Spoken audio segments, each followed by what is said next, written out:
The Secret Service says identity theft and credit card fraud are among the fastest growing crimes in the United States. Billions of dollars are lost every year, and recently we got a firsthand look at the cat and mouse game between federal law enforcement officials and the online criminals trying to steal your money. How much time would you have spent in one of these chat rooms back when you were doing this? I spent all day, every day. For more than 3 years, 30-year-old Dan Defelippi cashed in on other people's credit cards on his way to becoming a professional hacker and personal identity thief. Well, most of the stuff I did was straight credit card fraud, but I did do some identity theft where I opened accounts in people's names. Did you feel powerful? Yeah, I mean, there was some power to it, you know, knowing that I could walk in a store and walk out with whatever I wanted pretty much for free. How much money had you spent on other people's credit cards? I spent about $210,000 on Discover cards. That doesn't include Visa and MasterCard. Probably upwards of $500,000. But his high-end shopping spree came to an abrupt end when authorities tracked him down through a fake card he'd created. In exchange for a lesser sentence, he agreed to pay back all the money he stole and work with Secret Service in breaking up cyber gangs.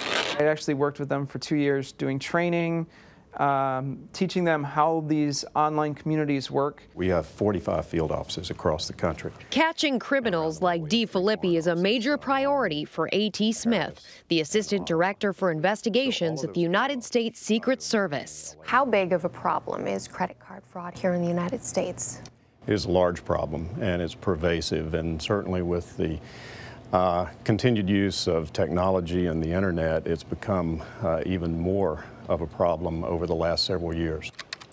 Last year alone, the agency arrested 1,200 cyber criminals with a loss of nearly $500 million. This is our command center, and we can do a number of things from here. Recently, they invited us in to see their high-tech command center, where they track and monitor one of the fastest-growing crimes in real time, protecting unsuspecting companies and consumers. Who are the perpetrators of these cyber crimes? They could be sitting next door behind a keyboard there, or they could be on the other side of the world, quite frankly. One of the things that cybercrime, credit card fraud, and the like has made it easy for is the kind of person that doesn't have to actually go out and break into your house. So this here's a chat room where people are buying and selling pretty much anything you can think of. When we met Defelippi, he showed us how quickly and easily someone can purchase credit card and other personal information just by going online. How much does it cost to buy someone's credit card? It could cost anywhere from $1 to maybe $20, depending upon the type of card, the information that comes with it, and how many you buy. The more you buy, the cheaper it gets. So here you have two people.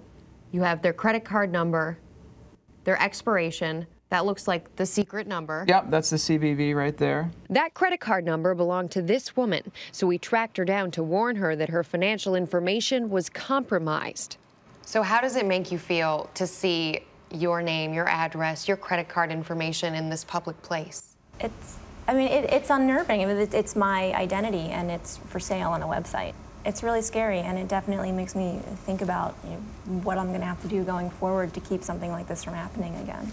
These are two criminals that are negotiating. For A.T. Smith and his agents, staying one step ahead in the virtual world is no doubt their biggest challenge in the real world. For every advance we make, the criminal is able to find a way very often to perpetrate their crime and to continue their effort. So it's always a game back and forth. Bit of a cause for concern there. Yeah, it was really shocking to me just to see how easy it was to track this info down. Best way to protect yourself. First of all, you only want to work with vendors, merchants that you know. Never put your credit card on a website you don't know. Clear your passwords. Never respond to an email from a bank or a credit card company, because there are people out there who will use the logos. They'll make it look legit, but it's not. Monitor those statements regularly, and also get that annual credit report. If you do think you've been compromised, contact the credit card company or bank immediately. All right, Rebecca, very eye-opening.